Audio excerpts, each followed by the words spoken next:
સમયે દરેક ઈશ્વર પિતાનો આભાર માનીએ છીએ, પ્રભુના નામને ધન્યવાદ આપીએ છીએ. ગત 2024ના વર્ષમાં પણ એક નવું વચન અને પ્રભુનું વચન કે જે આપણ સર્વને મળ્યું, પ્રાપ્ત થયું. આશા રાખું છું એ ભૂલી ગયા નહીં હોય, યાદ હશે અને યાદ રાખશો.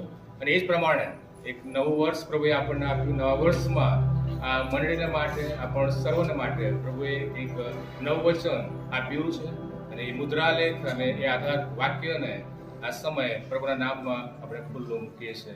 આ સમયે ઈશ્વર પિતા, ઈશ્વર પુત્ર, ઈશ્વર પવિત્ર આત્માના નામમાં ખુલ્લું મૂકીએ છીએ.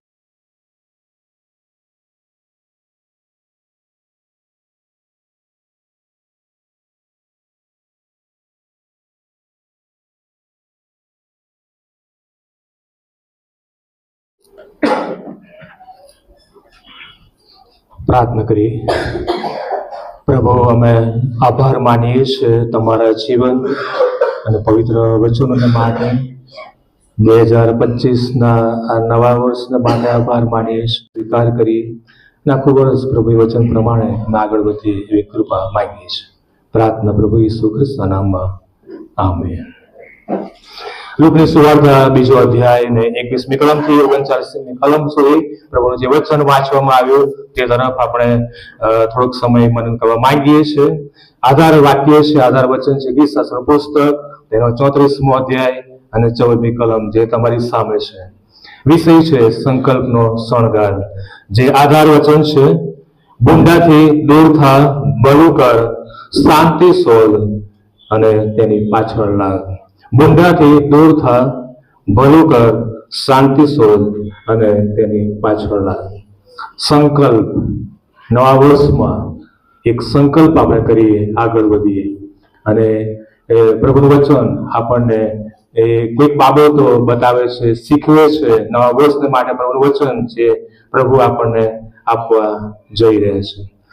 ઈશ્વર આપણને આપણા જીવનમાં એક પછી એક દિવસો, મહિના અને વર્ષોની ભેટ આપે છે.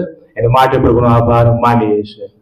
મારા મિત્રો, જોતજોતામાં 2024નું વર્ષ એ પણ વિદાય લઈ લીધો અને પૂર્ણ પણ થઈ ગયો. અને પ્રભુએ આપણને એક નવું વર્ષ આપ્યું, એના માટે પ્રભુનો આભાર માનીએ છીએ. નવું વર્ષ આપ્યું. નવા વર્ષમાં પ્રભુનો આશીર્વાદ મેળવવા માટે હું અને તમે પ્રભુની ઉપસ્થિતિમાં આવ્યા અને બેઠા છે. નવા વર્ષમાં પ્રભુનો આશીર્વાદ પ્રાપ્ત કરવા માટે, નવી રીતે આગળ વધવાના માટે, પ્રભુનો આશીર્વાદ મેળવવા માટે એ લોકો જુદી જુદી પ્રથા અપનાવતા હોય છે અને કામ ચાલુ કરે છે. પ્રાર્થના સાથે આગળ વધે છે, એ કામની શરૂઆત કરે છે. પરંતુ આપણને પ્રભુનો આશીર્વાદ એ મેળવવો હોય, જોઈતો હોય તો આપણે શું કરવું? તો એ પ્રભુનું વચન આપણને જણાવે છે. મારા મિત્રો, ઈશ્વરનું નવું વર્ષ કે જે આપણને તેના સંદેશ તરફ લઈ જાય છે. ઈશ્વરનું નવું વર્ષ એ આપણને તેમના આગમન તરફ લઈ જાય છે. ઈશ્વરનું નવું વર્ષ કે જે આપણને તેની સલામતી તરફ લઈ જાય છે. ઈશ્વરનું નવું વર્ષ કે જે આપણને એ દિવ્ય શાંતિ તરફ લઈ જાય છે. હા, ઈશ્વરનું નવું વર્ષ એ આપણા માટે અતિ મૂલ્યવાન છે. બહુ ઝડપથી આપણે પ્રભુનું વચન જોઈશું. પહેલી બાબત, ભય અને બીકમાંથી છુટકારાનો સંદેશ. પહેલી બાબત, ભય અને બીકમાંથી છુટકારાનો સંદેશ. લૂકની સુવાર્તા 2 અધ્યાય 10મી કલમમાં લખ્યું છે પ્રમાણે, દૂતે તેઓને કહ્યું કે બીહોમાં. માથીની સુવાર્તા 1 અધ્યાય 20મી કલમમાં પણ લખવામાં આવ્યું છે, દૂતે કહ્યું કે બીહોમાં. મારા મિત્રો, મરિયમ અને યુસુફનો એ જે ડર હતો, ત્યાં ડર દૂર થઈ જાય છે. પ્રભુનું વચન એમને મળે છે, કહેવામાં આવે છે, ત્યારે એમનો ડર અને ભય ત્યાં દૂર થઈ જાય છે. યશાયા પ્રભુનું પુસ્તક 43મો અધ્યાય 1-3 કલમ, આખું ત્યાં આપણે વાંચતા નથી, પરંતુ ત્યાં લખ્યું છે પ્રમાણે, યહોવા તારો બનાવનાર એવો કહે છે, તું બીસમાં, મેં તારો ઉદ્ધાર કર્યો છે. યહોવા તારો બનાવનાર એ પ્રમાણે કહે છે કે તું બીસમાં, મેં તારો ઉદ્ધાર કર્યો છે. ગઈકાલે વોચ નાઇટ સર્વિસમાં પણ ટૂંકમાં મેં મનન કરાવ્યું હતું અને પુણ્ય નિયમના પુસ્તકના 31મા અધ્યાયમાં એ વચન કહેવામાં આવ્યું છે કે તું બીસમાં, હું તારી સાથે છું. મિત્રો, યહોશુઆના પુસ્તકમાં પણ તમે જુઓ તો ઘણી બધી જગ્યાએ 20 એ શબ્દનો ઉલ્લેખ આપણને મળે છે. યોશુઆ 1:9 લખ્યું છે કે 20 જ્યાં કે તું જાય છે તારો દેવ તારી સાથે છે, તારો દેવ તારી સાથે છે. ઇમ્માનુએલ એટલે કે એ ઈશ્વર આપણી સાથે, ઈશ્વર આપણી સાથે. મિત્રો, જીવનમાં ભય છે, જીવનમાં ડર છે તો આનંદ નથી. આ ભય અને બીક આપણા અસ્તિત્વના એક ભાગરૂપ છે. નવા વર્ષમાં એ ઘણી મોટી આશાઓ હશે, અપેક્ષાઓ આપણા મન અને હૃદયમાં હશે. એ સાથે સાથે નવા વર્ષમાં આગળ વધી રહ્યા છે ત્યારે ક્યાંક ને ક્યાંક ગભરાટ હશે, ડર હશે, બીક હશે, મૂંઝવણ હશે, ચિંતા પણ હોઈ શકે, વિવિધ પ્રકારના પ્રશ્નો હોઈ શકે. કદાચ ને એ આર્થિક કટોકટી, કદાચ એ નાણાકીય ભીડની વાત આવે, કદાચ એ નોકરીનો પ્રશ્નની વાત આવે, કુટુંબના પ્રશ્નોની વાત આવે, સંબંધોમાં તિરાડની વાત હોય, વિવિધ પ્રકારના રોગો અને માંદગી ને અન્ય અલગ અલગ પ્રકારની બાબતો. અને આવા સમયમાં માણસને શું જોઈએ? આવા સમયમાં માણસને શાંતિની જરૂર છે. મિત્રો, દુનિયામાં ગમે ત્યાં જોઈએ શાંતિ વેચાતી મળતી નથી, શાંતિ મળતી નથી. માર્કની સુવાર્તા 4થો અધ્યાય અને ત્યાં જે પ્રસંગનું વર્ણન કરવામાં આવ્યું છે 35મી કલમથી આગળ, ત્યાં ગાલિલનો સમુદ્ર અને એ ગાલિલના સમુદ્રની વાત અને ત્યાં પ્રભુ ઈસુ ખ્રિસ્ત અને એમના શિષ્યોની વાત છે. અને ગાલિલનો સમુદ્ર જેની લંબાઈ 13 અને પહોળાઈ 8 માઇલ છે.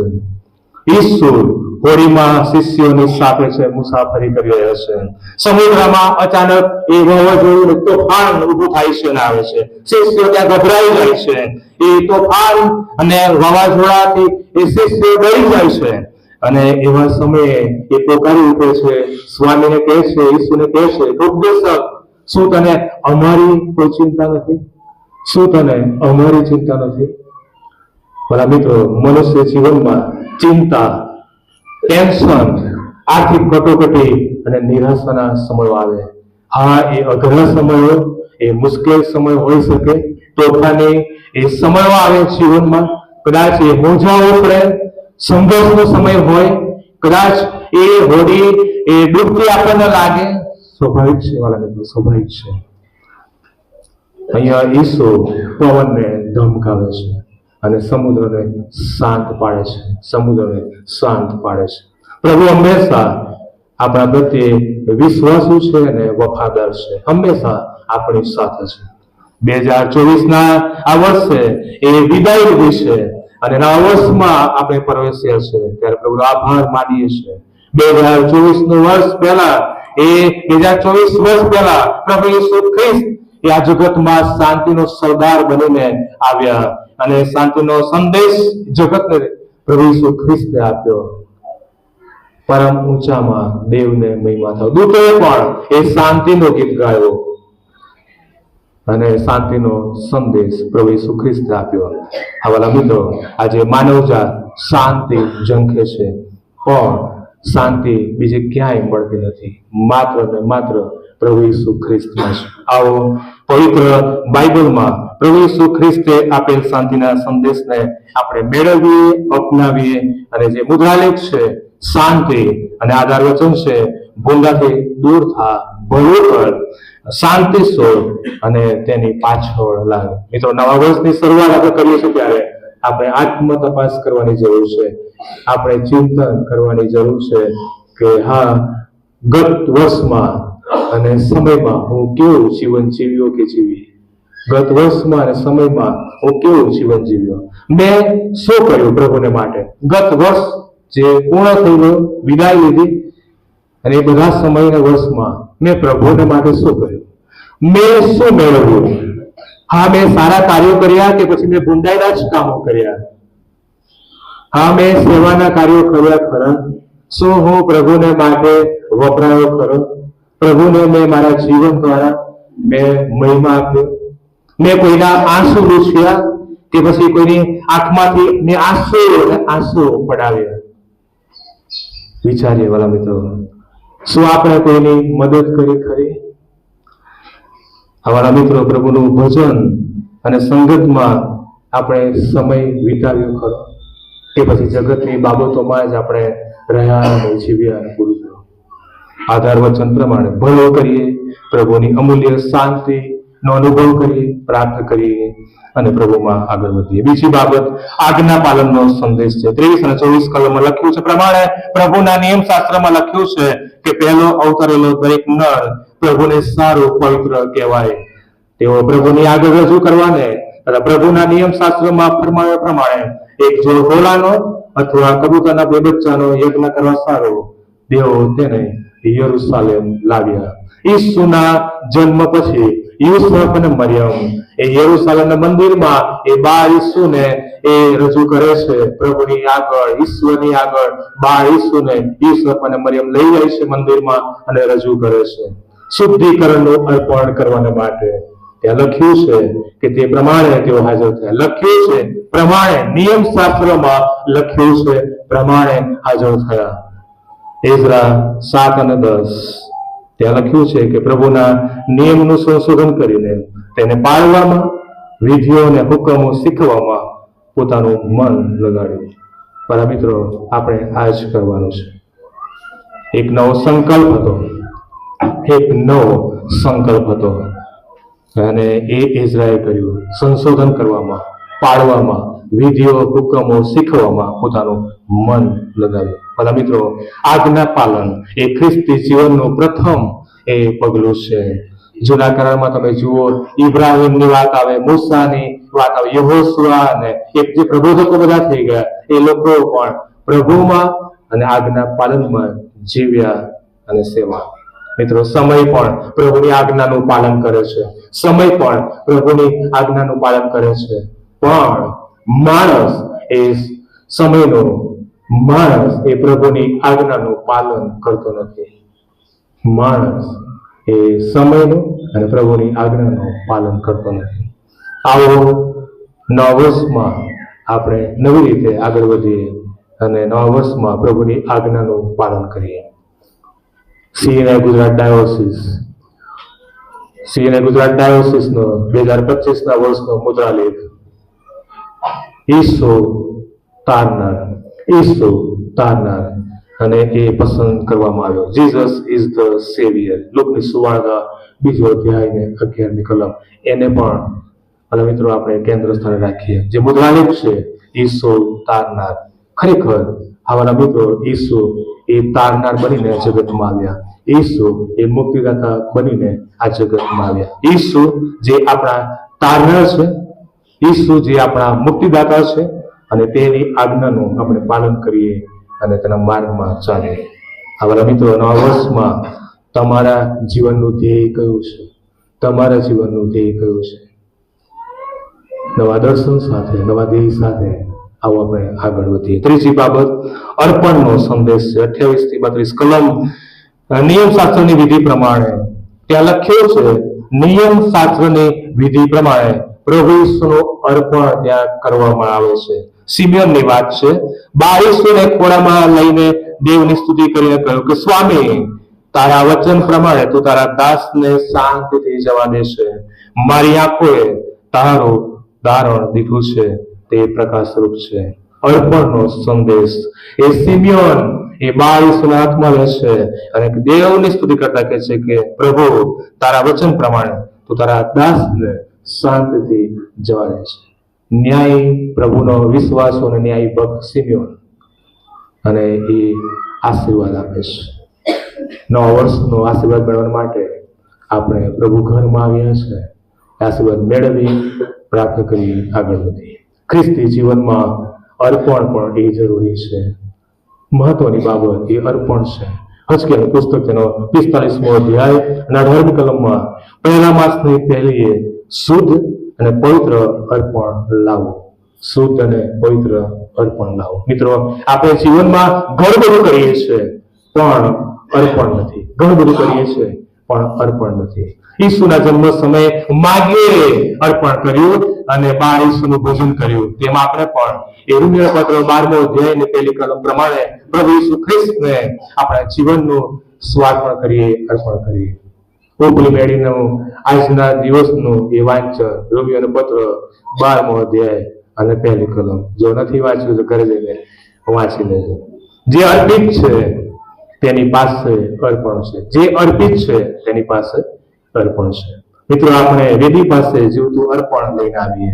વેદી પાસે દર રવિવારે પ્રભુનું ભજન કરવા માટે દર રવિવારે આપણે વેદીની પાસે આવીએ. પ્રાર્થના સાથે આપણે પ્રભુનું ભજન ને પ્રભુની આરાધના કરીએ. ચોથી બાબત શુદ્ધિકરણનો સંદેશ છે. 23 થી 27 કલમ શુદ્ધિકરણનો સંદેશ. ત્યારે જેમ પ્રભુના નિયમ શાસ્ત્રમાં લખેલું છે, એ પ્રભુના નિયમ શાસ્ત્રમાં લખેલું છે પ્રમાણે, મિત્રો, પ્રભુ ઈસુનું નિયમ શાસ્ત્ર પ્રમાણે અર્પણ વિધિ થાય જરૂર હતું. ઈસુનું નિયમ શાસ્ત્ર પ્રમાણે, વચન પ્રમાણે અર્પણ વિધિ થાય એ જરૂરી હતું. અને સિમિયોન એ ઇઝરાયલના દિલાસાની વાટ જોતો હતો. ઇઝરાયલના દિલાસાની વાટ જોતો હતો અને એ આશીર્વાદ આપે છે. જૂના કલમમાં હિજકિયા રાજાની વાત આપણે જાણીએ છીએ. બીજો કાળવૃતાંત 29મો અધ્યાય. તેણે પ્રભુના મંદિરના દરવાજા, એ બારણા જે બંધ હતા, એને ઉઘાડ્યા અને ખુલ્લા કર્યા. મારા મિત્રો, નવા વર્ષે આપણે મન અને હૃદયના દરવાજા આપણે ખુલ્લા કરીએ. કૃપાનો સમય છે. પ્રભુએ આ સમય આપ્યો છે. હજુ પણ આપણા માટે બારણું ઉઘાડવું અને ખુલ્લું છે. નવો માણસપણો આપણે ધારણ કરીએ. અગાઉ પણ આપણે જોઈ ગયા. નવું માણસપણું આપણે ધારણ કરીએ. આપણું અભિમાન, આપણું ઘમંડ, આપણો સ્વભાવ, આપણી એ બધી બાબતો કે જે પ્રભુને પસંદ નથી, એ જૂની આદતો, કુટેવો, એ બધું જ આપણે ઉતારી દઈએ, મૂકી દઈએ, છોડી દઈએ અને નવી રીતે આપણે નવા વર્ષમાં આગળ વધીએ. નવું માણસપણું એટલે કે પ્રભુ ઈસુ ખ્રિસ્તને આપણે પહેરી લઈએ, પ્રભુ ઈસુ ખ્રિસ્તને આપણે ધારણ કરીએ.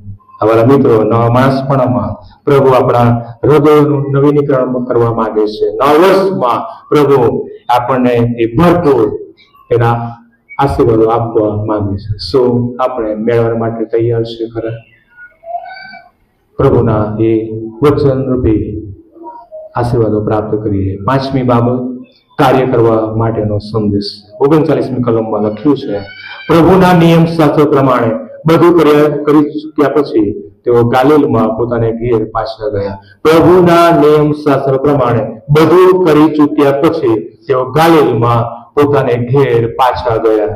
બધું કરી ચૂક્યા પછી જે પણ કરવાનું હતું, નિયમ શાસ્ત્ર, પ્રભુના વચન પ્રમાણે, નિયમ શાસ્ત્ર પ્રમાણે જે પણ કરવાનું હતું એ બધું જ કરી ચૂક્યા પછી એ લોકો પાછા ફર્યા. લુકની સુવાર્તા 2 અધ્યાયને 38મી કલમમાં લખ્યું છે, ત્યાં હાન્નાની વાતનો ઉલ્લેખ કરવામાં આવ્યો છે. હાન્ના જે ઉદ્ધારની વાત જોતા હતા તેઓને એને વાત કરી.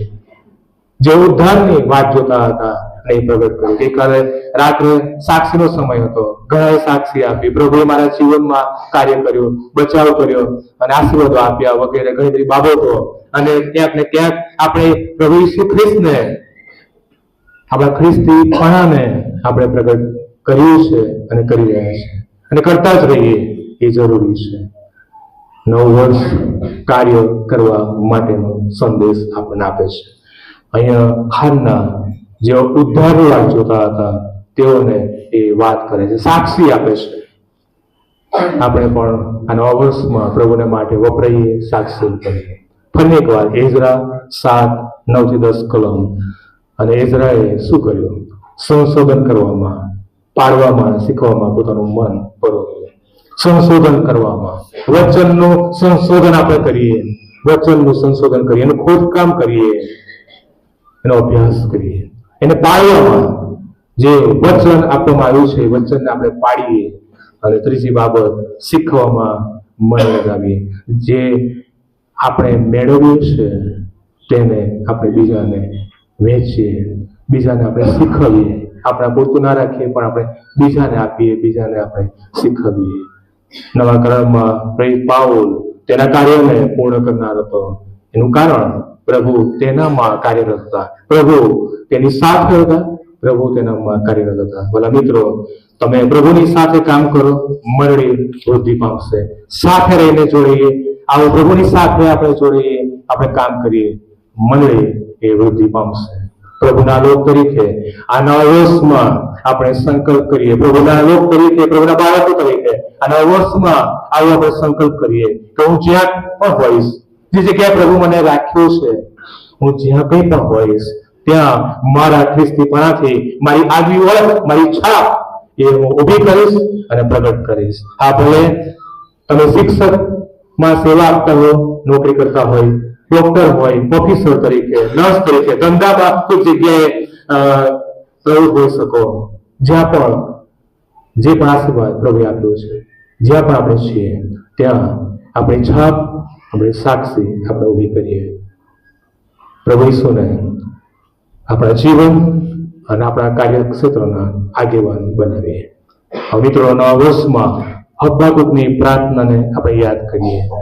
હબ્બાકુકની પ્રાર્થના, હે યહોવા, આ ચાલ્યા જતા વર્ષોમાં તારા કામનું પુનર્જીવન કર. હે યહોવા, આ વર્ષમાં તું તેને પ્રગટ કર. 2025 વર્ષમાં આવો આપણે સંકલ્પ કરીએ, નવો સંકલ્પ આપણે પ્રભુની આગળ કરીએ કે હું એકબીજાનું ભલું કરીશ. જેમ આધાર વચન છે પ્રમાણે હું એકબીજાનું ભલું કરીશ, એકબીજાની મદદ કરીશ, હું નિયમિત બાઇબલ વાંચન કરીશ, હું નિયમિત પ્રાર્થના કરીશ, હું નિયમિત સંગતમાં રહીશ, પ્રભુનું ભજન કરીશ. દર વર્ષ જે પ્રમાણે આપણે કરીએ છીએ એ પ્રમાણે પ્રભુની સંગતમાં આત્મિક રીતે આપણે જોડાયેલા રહીએ. નવો સંકલ્પ સાથે આપણે આગળ વધીએ અને પ્રભુની સંગતનો આનંદ અને આશીર્વાદ માણીએ. નવા વર્ષનો ખરો આનંદ ત્યારે જ હશે વાલા મિત્રો. નવા વર્ષનો ખરો આનંદ ત્યારે જ એ શક્ય બને છે જ્યારે તમે આ 5 બાબતો કરો કે જે મેં તમારી આગળ રજૂ કરી. પહેલી બાબત, નિડરતાથી, ગભરાયા વગર, બીક રાખ્યા વગર તમારા નામ તમે નોંધાવો. જીવનના પુસ્તકમાં તમારા નામ તમે નોંધાવો. બીજી બાબત, આજ્ઞા પાલનમાં તમે પોતાની જાતને મૂકો, પોતાને તમે મૂકો, વચનની પાસે તમે આવો. ત્રીજી બાબત, સમર્પણ કરો, પ્રભુ પાસે પોતાને લાવો, પોતાની જાતને અર્પણ કરો. ચોથી બાબત, શુદ્ધિકરણ, પ્રભુ સમક્ષ આપણે ખુલ્લા થઈએ. અને પાંચમીમાં, આવો પ્રભુની સેવામાં લાગી જઈએ. આવો પ્રભુની સેવાને માટે આગળ વધીએ. નવું વર્ષ નવી તકો આપે છે, તેને ઝડપી લઈએ. જીવનમાં પ્રભુએ નવું વર્ષ આપણને આપ્યું, નવી તક આપણને આપી. ઘણાને આ નવું વર્ષ પ્રાપ્ત થયું પણ નહીં હોય, નવી તક નહીં પણ મળી હોય. પ્રભુએ આપણને આ દિવસ, નવું વર્ષ ને સમય આપ્યો. પ્રભુનો આભાર માની એ તકને માટે પ્રભુની સ્તુતિ કરીએ. જે તક મળી છે ત્યારે આવો આપણે પ્રભુને આધીન જીવન જીવીએ, પ્રભુ તરફ પાછા ફરીએ અને શાંતિના માર્ગે નવા વર્ષમાં આગળ વધતા. આવો આપણે નવા સંકલ્પ સાથે, નવા વર્ષમાં નવા દર્શન સાથે, પ્રભુ સાથેના સીધા સંબંધમાં આપણે આગળ વધતા જઈએ. અને મારી પ્રાર્થના અને શુભેચ્છા છે શ્રીને ચાલુ મંડળીને, દરેક વાળાઓને નવું વર્ષ આપણ સર્વને માટે આનંદ, આશીર્વાદ લાવનારું અને અર્થપૂર્ણ બનીને પ્રાર્થનામાં જોડીએ. પ્રાર્થના કરીએ. અમારા જીવંત અને કૃપાળુ પ્રભુ, અમે આભાર માનીએ છીએ વચનને માટે. નવા વર્ષમાં પ્રભુ જે વચન તમે અમને આપ્યું એને માટે અમે આભાર માનીએ છીએ. વચન પ્રમાણે શાંતિના માર્ગે આગળ વધવા માટે પ્રભુ તમે અમારી સહાયને મદદ કરો. પ્રભુ જીવનના પુસ્તકમાં ગભરાયા વગર આગળ વધીએ, નામ નોંધાવીએ. અમારું અર્પણ પ્રભુ અમે તમને કરીએ, આજ્ઞા પાલનમાં અમે જીવીએ અને સાથે નવું વર્ષ કે જે અમારા માટે કાર્ય કરવા માટેનો સંદેશ આપે છે. અને પ્રભુ તમે કાર્યશીલ પ્રભુ છો અને અમે તમારી સેવાને મહિમાના માટે વપરાય એવી કૃપા અમે માંગીએ છીએ. આ પ્રભુ અમે અમારા જીવનનું નવસાથી અર્પણ તમને કરીએ છીએ. અમારો સ્વીકાર કરો. પ્રાર્થના પ્રભુ ઈસુ ખ્રિસ્તના નામમાં. આમેન.